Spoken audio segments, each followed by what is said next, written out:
Au chef des chantres, psaume de David. Lorsque Nathan, le prophète, vint à lui après que David fut allé après Bath-sheba.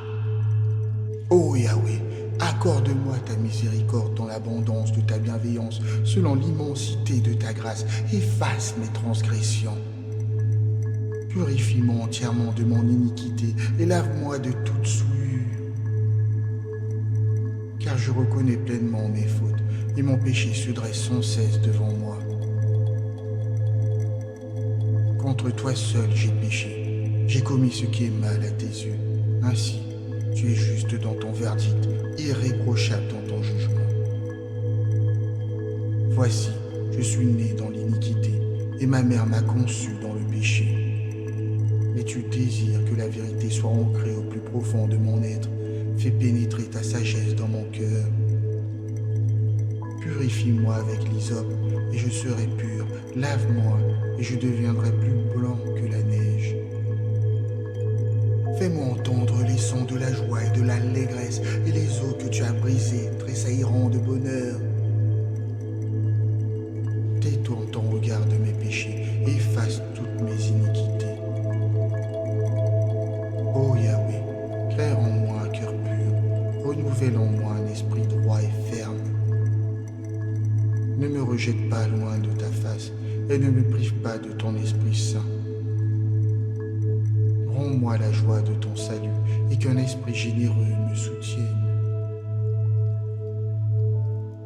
J'enseignerai tes voies à ceux qui se détournent de toi, et les pécheurs reviendront à toi. Ô Dieu, Dieu de mon salut, délivre-moi de la culpabilité du sang versé, et ma langue chantera ta miséricorde. Seigneur, ouvre mes lèvres et ma bouche proclamera ta louange. Si tu avais désiré des sacrifices, je te les aurais offerts, mais tu ne prends point plaisir aux holocaustes.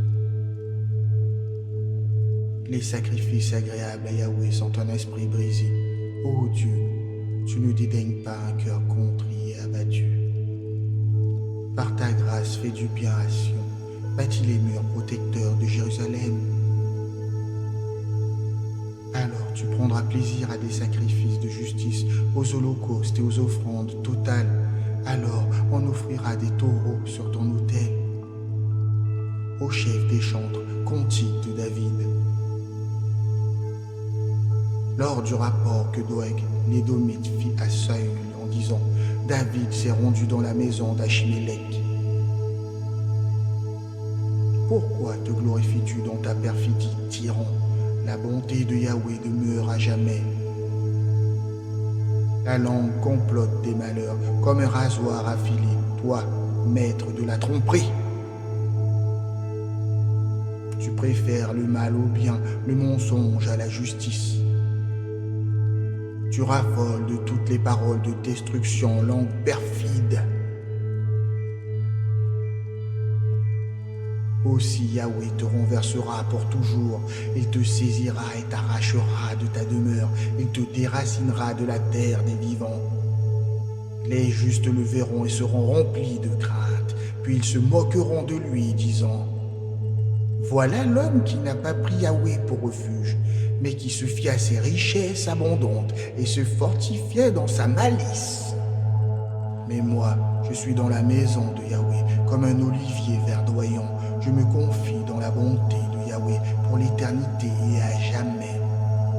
Je te louerai sans cesse car tu as agi, et j'espérerai en ton nom car il est bienveillant en présence de tes fidèles.